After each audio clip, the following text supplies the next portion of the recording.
Alrighty, greetings passengers, how y'all doing? My name is Sinene and of course I'll be your host with the most, and welcome to the Fly FM podcast.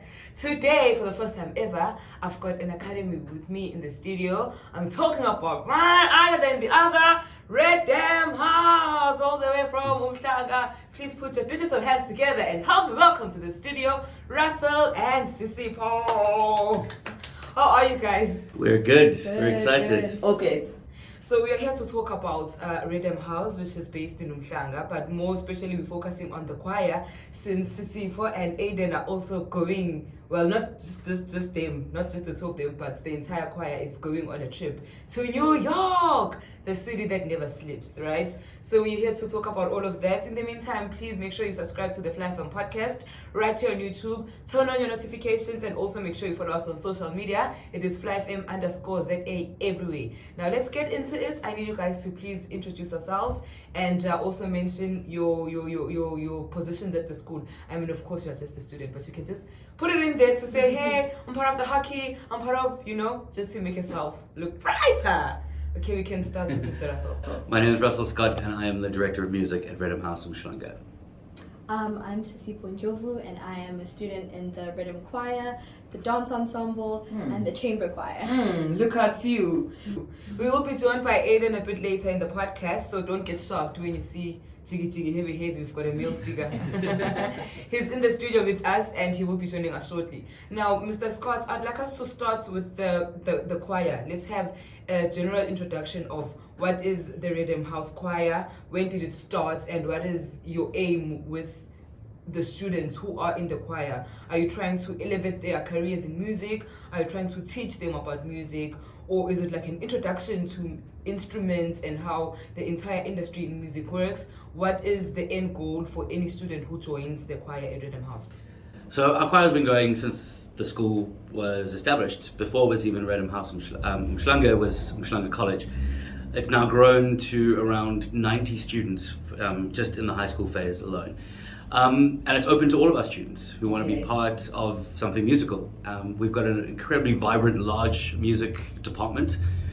Between the primary school and the high school, we run over 14 different music ensembles, catering to everyone from those who are just needing an introduction to some really advanced, incredible musicians. The choir is open to everyone. It's such a wonderful experience for the kids to be part of something that's bigger than themselves. And I mean, with our repertoire, it's vibey, it's upbeat, it's African, and they have an absolute ball working hard towards these performances of a really high level. Okay, so you mentioned that it accommodates everyone. It varies from beginner level all the way to professional music level. So as a beginner, do you take beginners who are good or like have a certain musical background? Or I can't sing, can I be part of the choir and I'll be trained to sing when I'm in the choir? Or you deal with people who already have some sort of skill or talents with the music? I think that's something special about our choir in particular, is that yes, everyone can kind of sing, at least when they start there, and we train them up. Okay. It's quite a steep learning curve, but within the choir, the level is such that we raise new choir members to the required level as opposed to making it exclusive and exclusionary. Okay. So you say you can't sing, I beg to differ. Spend some time with us and I'm sure we'll get you to where you need to be part of it. Alright, so is it just singing, or you also have instruments to teach those who are not really, because there are some kids who are like shy and they don't want all of the spotlight on them, so they prefer to be behind the scenes doing the drums and the beats and producing and playing some instruments. Do you also have that, or it's just mainly for the voice and being on stage?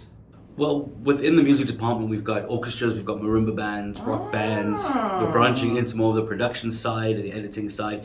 Again, hundreds and hundreds of students involved in the musical life of the school. So there's something for everybody. Okay. And for those that are shy, the choir is often the best place to start. You get to be one of a number of people on stage doing something similar. And it's not all about you, it's about the choir. The choir, okay. Sisipo, now we're moving on to you. Look at that smile.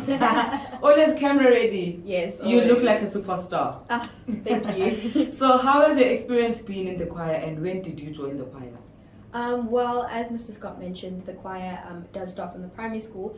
I've been in the choir since I've arrived at Rhythm at grade 4, but then obviously the big transition was going into the high school choir in grade 8, practically since my high school career has started. And I've been an active member and proud member of the choir since I can then. see you proud. Yes. The proud is just Proud. okay. So how is it like? How was your first experience? Did you have to audition in grade 4, or you just were like, since you were a kid, I'm interested in the choir, and you were in? So how did you set your foot into the choir? And if you didn't have to audition in grade 4, then what about the people who start joining the choir in the college phase, which is grade 8? Do they audition, or you can just come through to be like, hey, I'm interested, how can I get into the choir? So the choir, the primary school choir is a bit different now than how it was back then. Back then, there was a small audition process, but it was mainly to figure out which voice group you'd be in. Okay. Whereas in the choir, the management has changed since then, and I think it's improved quite a lot. The high school choir is quite a commendable choir, and there's not an intense audition process. It's not really, if you can even call it an audition process. You'd have to sign up to be a part of the choir, your name is registered down, and then from there, it's more of like you train to be in the choir. You don't really have to audition. You become a good singer from experience. Look at that.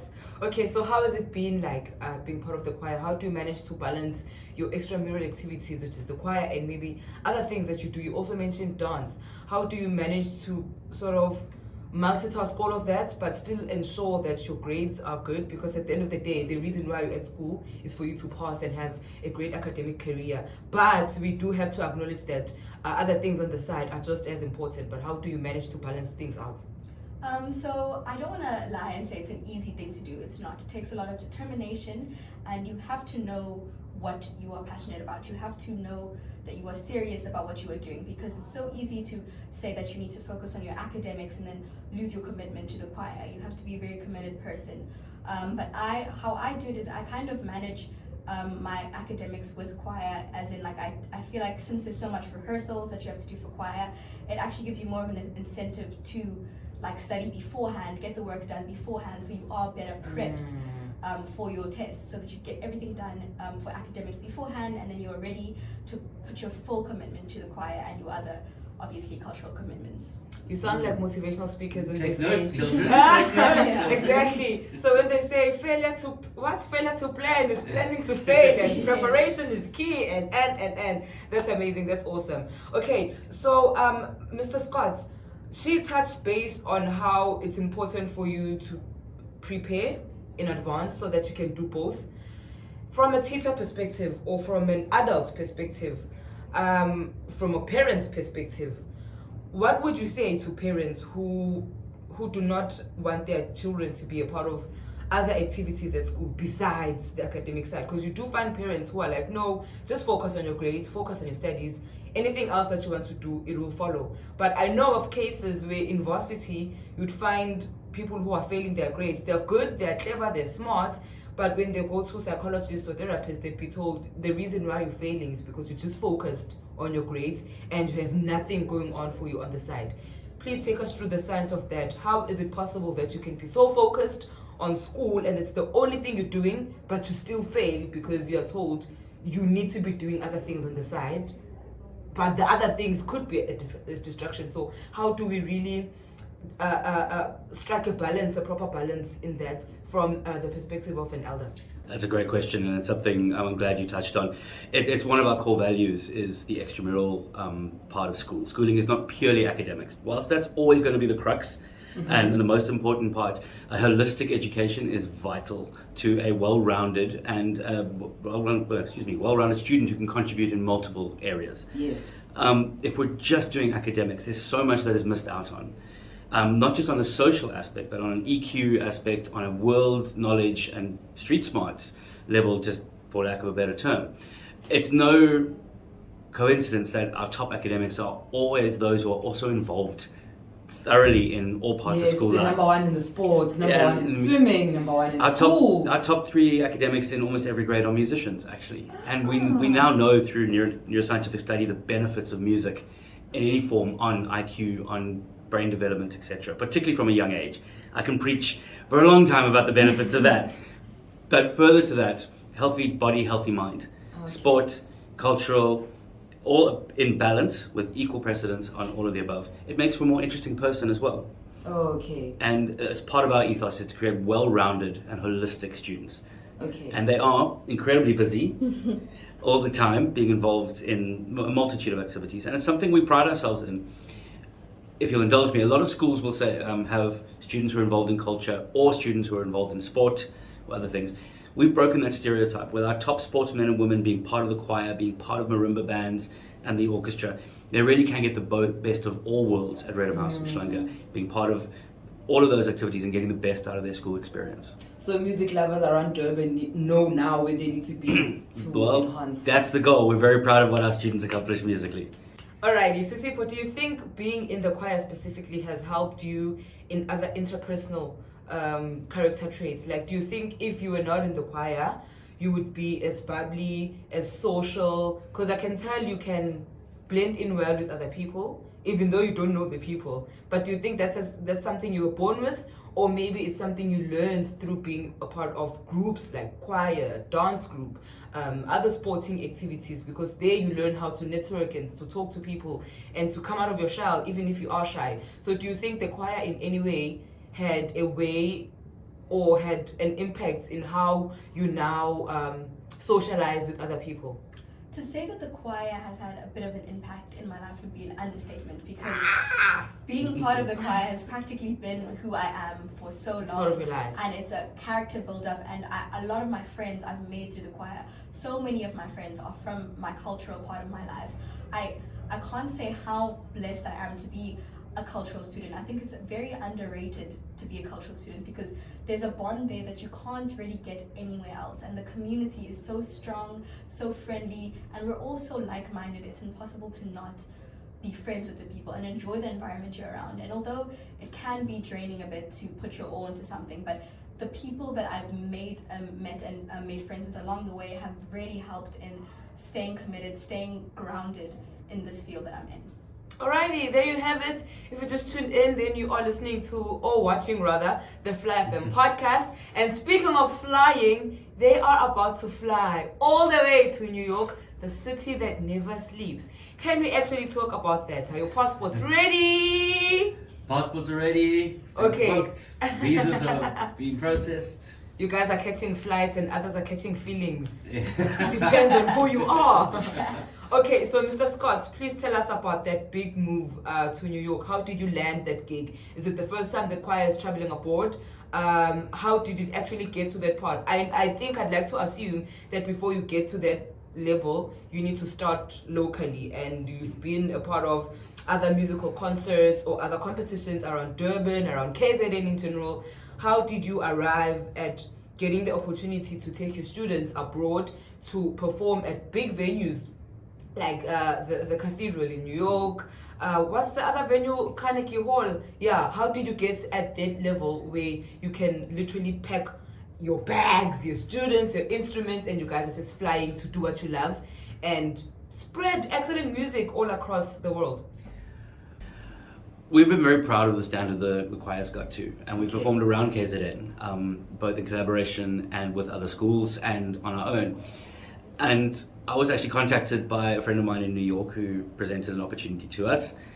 And we sent through quite an exhaustive audition process of a number of recordings and interviews and documentation to be accepted into a series that will be performed at Carnegie Hall in New York. And that was last year in March. So it's the been audition a process year. was in March last year. Yeah. You auditioned as the entire choir. Yeah, we recorded, we sent through videos of previous performances. It was quite a few hoops to jump through. So for them to accept, are they accepting everyone, or they pick and choose, this is who we want? No, they accept us as a group. Oh, as we go, okay, yeah. okay, awesome. And yeah, we were accepted there, and then the planning started. The fundraising started, and excitement started to build. It's now reaching quite a fever pitch. I'm excited. I'm not part of the choir. I mean, I'm like, wow, that's amazing. So how did you take the news the first time you received the call or the email? Where were you? What was happening? And how did that change your day, your mood, your life? I was actually in a management meeting when I received a message saying, yes, we'd love to have you perform. And when I said that to our school management, they just about fell off their chairs and could not believe that we'd be accepted into something of that level, which is phenomenal. And they're incredibly on board and have helped us throughout the entire process of making this a reality. In general, the whole school and community has been amazing. Supportive. Yeah. My superstar, how did you take the news? Oh my gosh, the news. When I first found out, I genuinely thought that there was cameras somewhere. I did not, I thought I was being punked. I need you to be on TV, girl. I need you to finish school and get on TV. That's the plan. I'm going places after school. I can tell because we are taking these places as well. So you're definitely going places. So how did they take the news at home? How excited were you? Who did you share the news first with? I'm pretty sure I shared it with my mom first because she's like my biggest supporter when it comes to everything cultural. My dad, he's just like, he goes with the flow. He's like, that's chilled. I was like, that's chilled. It's New York. Did you hear me? But my mom was so excited. I feel like she shared my joy and happiness to go to New York. She's so proud of me. She has so much big plans for me, and I think she was very proud to call me her daughter and say that my daughter is going to New York. So, Mr. Scott, before I let you go, because I'd like us to speak to Adrian now, I need you to please touch on the logistics behind this entire trip from a planning perspective as an educator. Going to New York with learners is a big thing, right? But it also poses a big risk on the lives of the kids. And I'm talking about this because lately we've seen a lot of children drowning on school excursions, dying, and may their souls rest in peace. So now I would like you to talk to me about, yes, it is a great opportunity, yes, it is exciting, but we also can't leave out the fact that it has great risks because you are taking children from the care of their parents and now they are your responsibility while you are abroad, even though you haven't been there yet.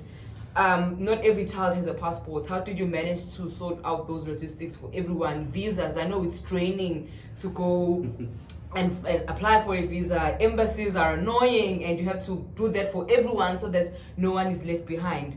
And now when you go to New York, you need to ensure that every child goes back and comes back in one piece.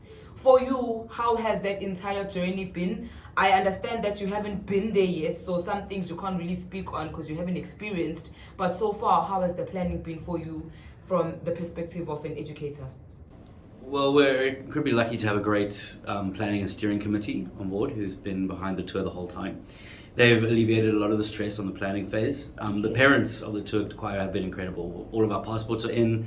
They've been great with the visa application process. We've had some incredible travel agents on board that we've worked with as well. So the entire experience, which is not just performance, I mean, it's New York, we're going to Broadway, we're going to sightseeing decks and all those kind of things. We have great procedures in place, and protocols in place with regard to tours. We have a great group of staff members who are accompanying us. So every student will be in the best of possible care throughout the entire process. They're also, and I dare say they shouldn't repeat this to the rest of the choir, an incredibly mature and respectful and responsible group of youngsters. I picked that up. We're not too worried about anybody doing anything risky at that point in time. The itinerary is quite packed. We're going to keep them busy and out of trouble in that way. What's in your itinerary? I also want to come. Get to join. So we're performing at St. Patrick's Cathedral, which we're very much looking forward to. The main performance is at Carnegie Hall, one of the most famous stages in the world. We're also preparing with a performing arts high school called Dalton High School, and we're going to perform for them. And then, of course, lots of sightseeing. We're going to the Metropolitan Museum, Broadway show, the Rockefeller Center, Staten Island Ferry, Central Park, all of the like. But I think the crux and what I'm most excited for, to be honest with you, is sharing the infectious nature of African music. It's something you can't stop but get absorbed in the beats of African music, and we have a wonderful African set of various pieces, exposing other people to that African spirit, and the unity is what really is at the heart of this tour. I think that's what the world needs to see of South Africa at this point in time. And when is your departure? I'm trying to do a countdown so we can officially make it big to say 5 days, 4, 3. So we leave on the 4th of June. Okay, and around that time, is it summer that side? Yes, we're going into summer there. So you guys are experiencing summer twice this year. Hey, must be nice! Is it ever really winter in KZN? I mean, in Durban, no, but in other parts of KZN, honey, True. yes. It's very cold in other parts of KZN. This side, no, it's not that bad. Okay, Mr. Scott, thank you so much. So how do other people join the school, the entire Red House Academy? And I know now, after speaking about New York, they might be very interested in joining the choir. You've already mentioned how to join the choir, but how do parents enroll their children into the school, and when do you start taking applications for 2025? So we take applications throughout the year. Okay.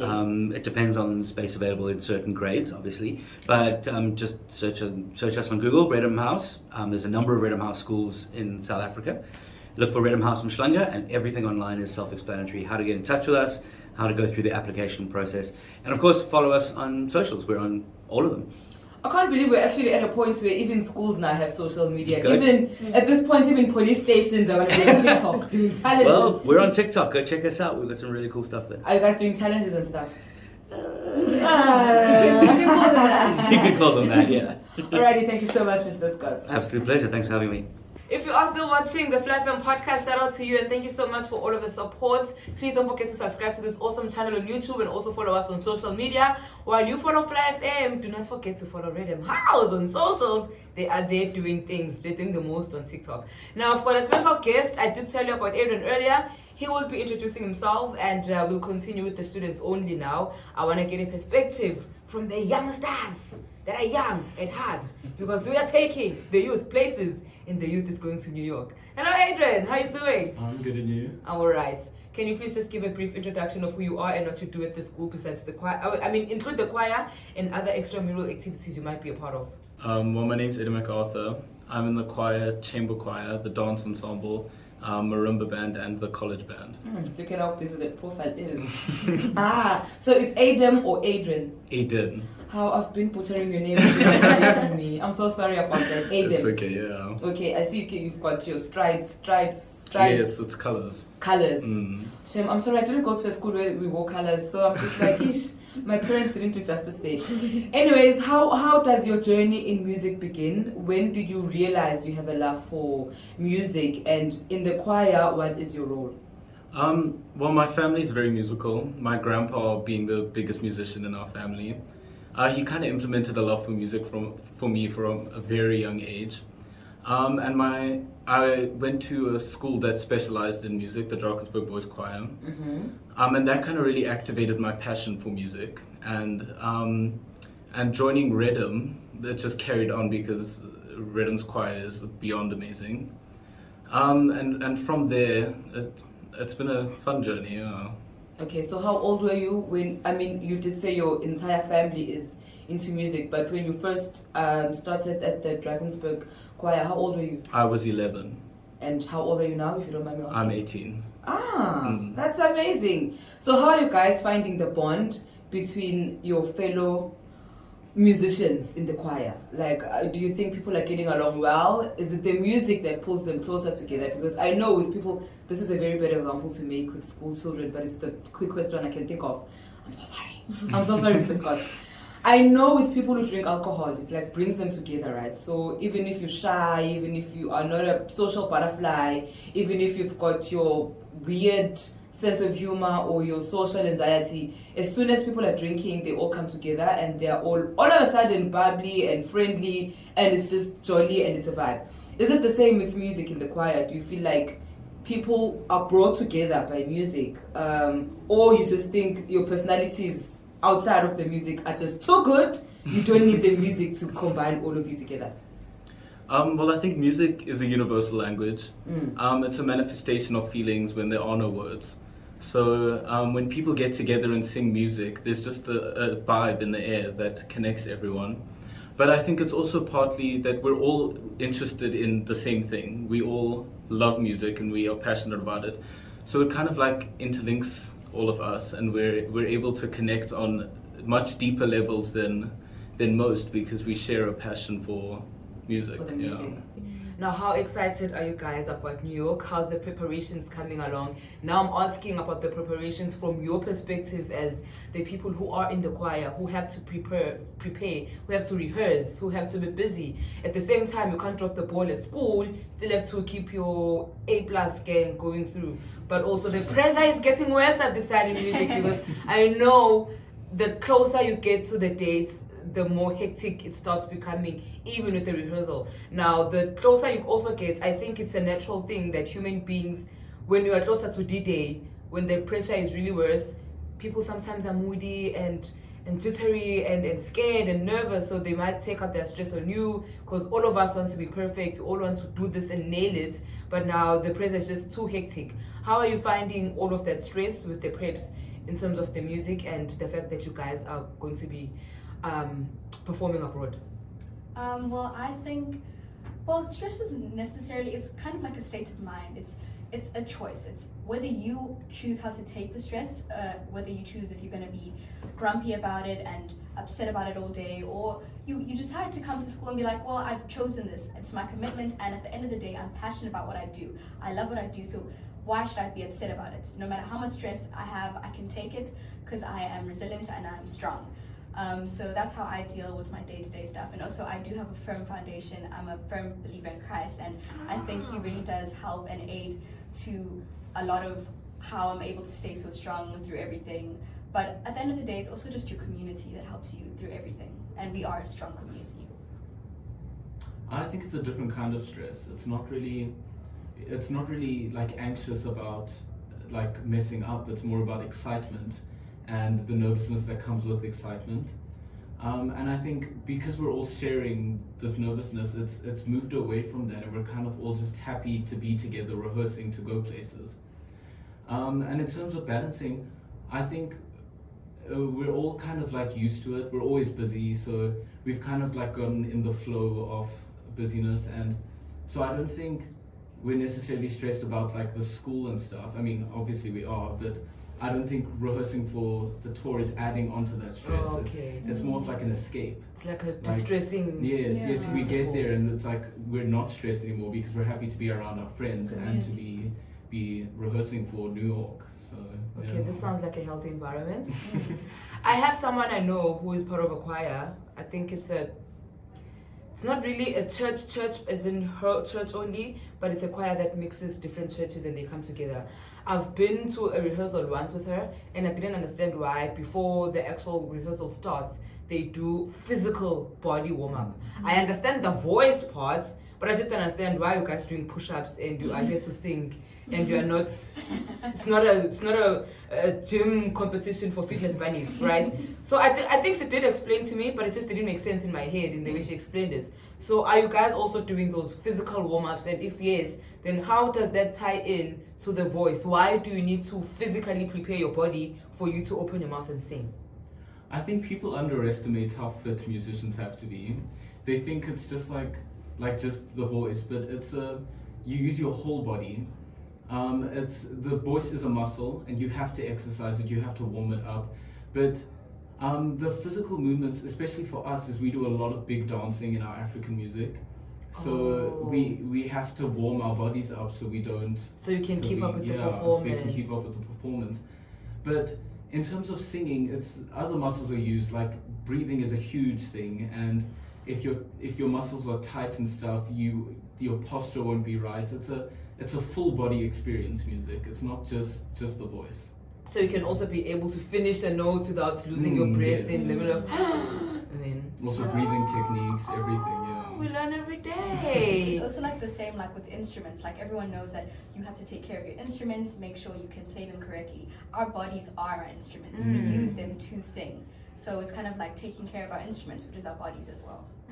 Okay, we learn every day. This is interesting because I was like, why are you guys so worried about frog jumps and plunge? What is it called, plunges? You are going to stage to open your mouth and sing with your voice. But now it makes sense. It makes sense. So how long is the physical warm-up and the vocal warm-up before you can get to the actual rehearsal? An ideal vocal warm-up, I'd say, would be about half an hour. It's just enough to like to warm your voice up, but then you also need like a little cool down just to make sure you aren't straining. Physical warm up, I think, should take around 20 minutes. It's just to like get you going. It's also about the mindset. Like you need to get into that positive mindset. So I think 45 minutes is enough for both. You know? Okay. Now I need you guys to help me be professionals for a minute, right?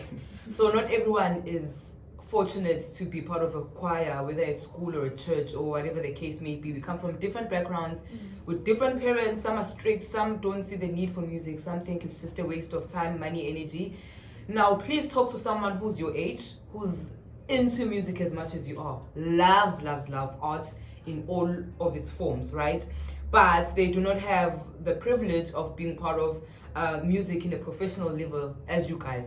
How do they take care of their voice using the little resources and the little instruments they have at home? How do they ensure that their rehearsal, when they're rehearsing alone in front of a mirror, goes smoothly? How do they use their voice in a way that it doesn't strain before the actual performance, and you don't go to a performance and by the time you get there you no longer have a voice because you didn't sing from your diaphragm, you sang from your throat? All of those things, which tips and tricks would you share with other people who love music but just don't have the privilege to be part of music professionally as you are?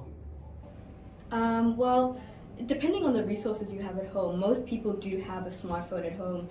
It's as simple as just pulling up a YouTube video. That you can find various videos on vocal exercises. Vocal exercises is actually so important to taking care of your voice. And if you don't take care of your voice, you can't grow as a musician and as a singer. Okay. So you need to constantly do vocal exercises every day. Also just practicing, the more you practice, practice makes perfect. If you just sing more a day, like just take it as seriously as you would take like a training session. Like some people know that you can train from home, do workouts at home. It's the same thing with singing. You're working out your voice by singing more, and as well as also doing vocal exercises to take care of your voice and get better as a singer. Okay. So, excuse me, do you have, I'm not sure if I should call these remedies or what, but those mixtures where they say you need to drink hot water with some lemon or what to soothe your voice and tontoni. How do those work, and what remedies should be used for your voice to remain on par? I think the most well-known is honey, ginger, and lemon. Whenever we've got like our production over that stage, we've always got a packet of Eve's ginger tea in our pockets. I think in terms of remedies, it's just like that, just tea, lots of hot drinks. And lots of rest. Yes, less dairy, lots of sleep, more water. Also, I've heard that, and I also know from experience that steaming is very good for your voice because Really? it goes directly to the vocal cords. It's actually the only thing that goes steam. Yeah, it's the only thing that goes directly to your vocal cords. If I'm correct, please someone if I'm wrong. But yeah, steaming really does help. Like I lose my voice a lot. Not because I don't take care of it, but because I get sick a lot, and also your voice does go away quite quickly. But it's all about like also while you're singing. That's why we also do exercises for our body so that you can learn how to preserve your voice while singing as well. And those exercises do help with that as well. And how many nights or how many days are you performing in New York? Is it just one day where it's one performance? I heard from the itinerary from Mr. Scott, it looks packed, but I'm just not sure if it's one full day or you have repeated performances. Where I'm going with this question is, if you are performing 4 days in a row consecutively, then how are you maintaining your voice with the rehearsals and the actual performances to make sure that the person who catches the performance on the 4th day or the 4th night feels as rejuvenated as the person who caught it on the first day when you first performed? I think a mistake a lot of singers make is not warming up. Warming up is such a key part of singing, and that's really what makes or breaks a performance. Okay. If you're singing without warming up, you're going to lose your voice. It's going to take strain. So we are performing on over a couple of days. We're not just performing in one day. So I think to keep the performances on the standard as we want them on, it's just a matter of making sure no one's screaming. Everyone's like just calm and drinking water, sleeping, warming up, and it's once again it's that mindset. We can't let our choir members go into like become tired and stuff, because the audience on Saturday night has never seen us, but the audience on Wednesday has. So we need to keep a positive mindset so we can give the same level of performance to the other audiences. So since it's a live performance, do you guys ever feel like because live performances are really hectic. We need to be honest about that. And I applaud everyone who does live performing, because I mean, in the crowd, you could be singing your lungs out and they're just bored, right? And it has nothing to do with your performance. Maybe they are just not into what you are singing or performing, right? But sometimes you are led by the crowd. So if you feel like the crowd is feeling you, then that boosts your performance, because you want to perform more, because you can feel they are feeling you. If you're performing for people and they're just not in the mood, it will definitely affect your performance, because you will think you suck even if you don't. Some crowds will boo you literally on the stage, will boo. How do you manage all of that? Have you ever been in a position where you think you are giving your best shots, but the audience is just not feeling it? And how do you overcome, or how do you deal with that in a way that it doesn't ruin your performance for the few people in the auditorium who are actually enjoying the performance? Well, see, that's the thing about being a live performer. As much as you can say, oh, well, the crowd is not giving me any energy, so how can I give them any energy back? It's more about your mindset and how you use that to fuel you. You can think, oh, well, okay, maybe I'm just doing a bad performance. Or you can take that performance ability and use that to uplift the crowd. No matter how dead a crowd is, a performer, a really good performer, will always have the ability to uplift the crowd. You must just take that as your sign to try even harder and, stretch your abilities. It also helps you as to grow as a performer. Whenever we're faced with challenges, learning curves, that's how we grow. And if we don't have those performances, how are we going to grow and learn how to control with that and cope with that? Also experience is key for everything. You don't have anything to add? I think especially because we're going to New York, there's going to be a lot of Americans that don't understand what we're singing about, because we're singing in multiple South African languages. So if they're not going to bring it, then we have to bring double to make up for what they're bringing. And I think it's just that mindset that makes it. Are you guys also part of the debate team at school? Your responses for me, they're just too good. I'm like, did they rehearse this? But how would they know? Because you didn't know what questions I'd asked. But your answers are just the one. See, I had a question now I remember. I wanted to ask, since you are doing African performances, who compiles the music for you? Do you get together as the students with assistance from your coach, your music director, or you have in-house, what is it called? People who do the music, who conduct, in-house conductors and compilers of the music who tell you what songs to perform, or you also have the voice to add suggestions of your own and how the performance goes, because at the end of the day, you are the ones performing, not your compiler, not your coach, not your director, you are the ones. So how do you get around the music and the song choice? How does it work? Just curious. I think what makes our choir so special, to me especially, is that the song choice it's collaborative. We're not forced to sing a song, and we don't have complete control over what songs we sing. We kind of we speak to Mr. Scott and we say, this is what we want to sing, and he says, oh, well, either that will work or that won't work, and we kind of come to a compromise as to what we can sing. And I think it always works out in the end, because we've never sang a bad song that we haven't enjoyed. Oh, okay. And it's also very, as Aiden was saying, collaborative. The choir, the students are very active in the process in creating the song, as much as Mr. Scott, the director, is in creating the song. We work together, we choreograph the moves, we add, we kind of help each other get the right rhythms, right songs, learn the song together. The students, there is student leadership, there's voice leaders who kind of separately take our voice groups and teach each other the songs, the material, and therefore we're always ready. That's the thing. We're so collaborative and work together as both students and Mr. Scott to get the choir where it needs to be. Alrighty, thank you so much, lady and gents. I've had an absolutely amazing time talking to you. Before I let you go, I've got 2 more questions, and these ones are more personal to you individually, right? Nothing to do with the school, with the choir, or whatever. Do you think you've had any challenges where your music career is concerned? Have you ever felt like on any other day you feel like being a musician or being into music brings challenges into your lives? And I know you guys have spoken a lot about the good side of music and how it uplifts you, it brings people together, and how it's just a universal language for everyone. But have you ever felt like there are any challenges that are linked to you being a musician? And what is your goal with music going forward? Do you just want to sing for the rest of your life? Or do you actually want to create careers within the music space? Is it a hobby? Is it something to make you feel better when you're down? Or is it something you want to elevate and monetize and make it a living based on your talents? Well, me personally, I'm not sure if I want to go into a career with music, but I think my experience from the choir and performance in general will help me so much to expand in the career I want to go to. I do want to go into a cultural career, possibly film, possibly something very creative. You do need to go to film. You are just a superstar. I do definitely want to go into something creative, even events organizing. I know what I want to do. I will be required to interact with people, which I'm so good at because of my experience in performance, in choir, in culture, and all that stuff. So it will definitely aid to what I'm going to do after school. So you don't think it has been challenging in any way? No, not really. Well, not necessarily for me. I do understand for people who are less experienced, it could be challenging, but I take that as an opportunity to help others.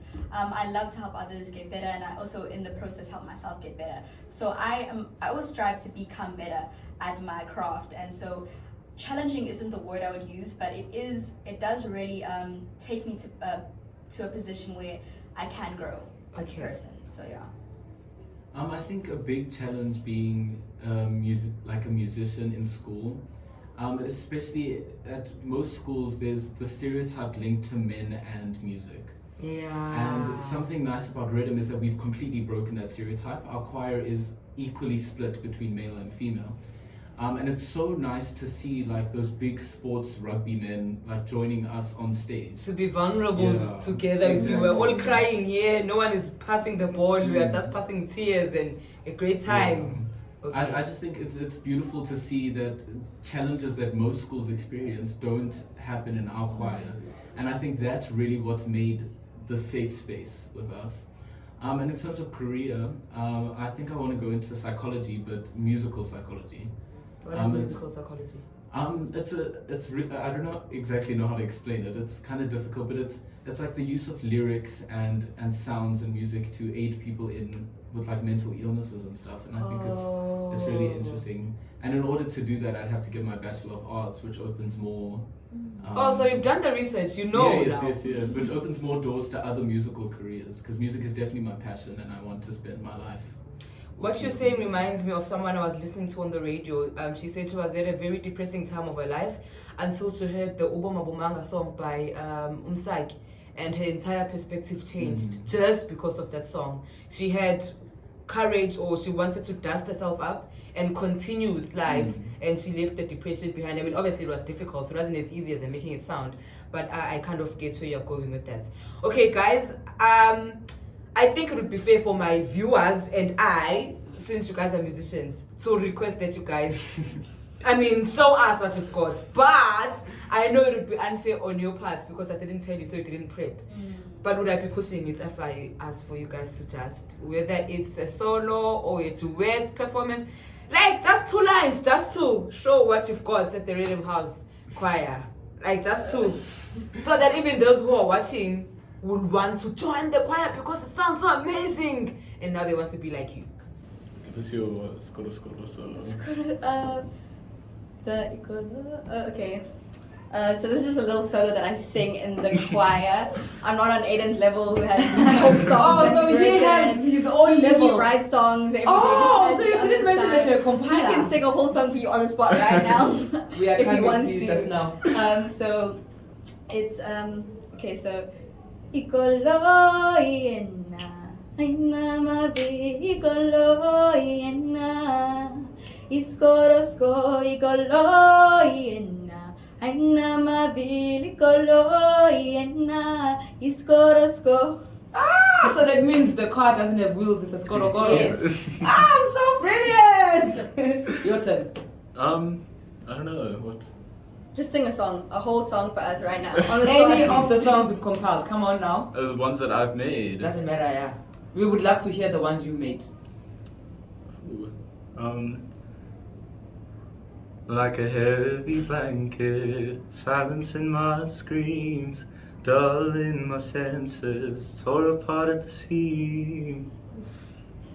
Guys, thank you so much. I know that was under pressure because I didn't tell you about it, but you did so well. Thank you so much for joining us. Thank you, Mr. Scott, behind the scenes. Thank you to the entire school at Rhythm House. Now, before I let you go, I need you to say 2 things to the youth, particularly people who are your ages. Our slogan at Fly FM is taking youth places. So we want youngsters to just go out there. Sky is the limit. The world is your oyster. Go places. You said you want to go places, so that's our entire vibe at Fly FM. What would you say with the slogan taking youth places? What advice would you have for youngsters who are watching and would have anything to learn from you? Now you are representing your school, so please don't disappoint me. I think a big thing for me is not letting stereotypes get in the way of success. Okay. If you're good at something, don't let other people's opinions stop you from doing that. Perfect. And another thing is just work hard. Don't let things stop you from getting what you want. You need to work with what you have and what you want. Beautiful, beautiful. I would say never let anyone tell you what you can't and can do. Because if you know in yourself that you can do it, prove to those people, prove to the haters that you can do it. It's about commitment, and it's also about not letting rejection stop you from getting there. Because if you really know and full-heartedly believe that you are good at something and you can go somewhere, you've got to trust yourself first of all, so you can prove to the others that you are going to go there, and you eventually will. Guys, I needed to hear that. Thank you so much. It's been an absolute pleasure. Thank you for tuning in and watching the Fly FM podcast. We are taking youth places, and as we speak, the youth is going to New York to do us proud and represent us well as South Africans. All the best to you guys, and thank you so much for being a part of the podcast. My name is Sinene, but of course, if we be a PSM Mhlabeni, then you get to call me Andama 2000, your host with the most, your MC with the best. Don't forget to follow Fly FM on the podcast, subscribe to the YouTube channel, and also follow us on social media. From myself and the team, we are blue and white. It is a wrap. Bye.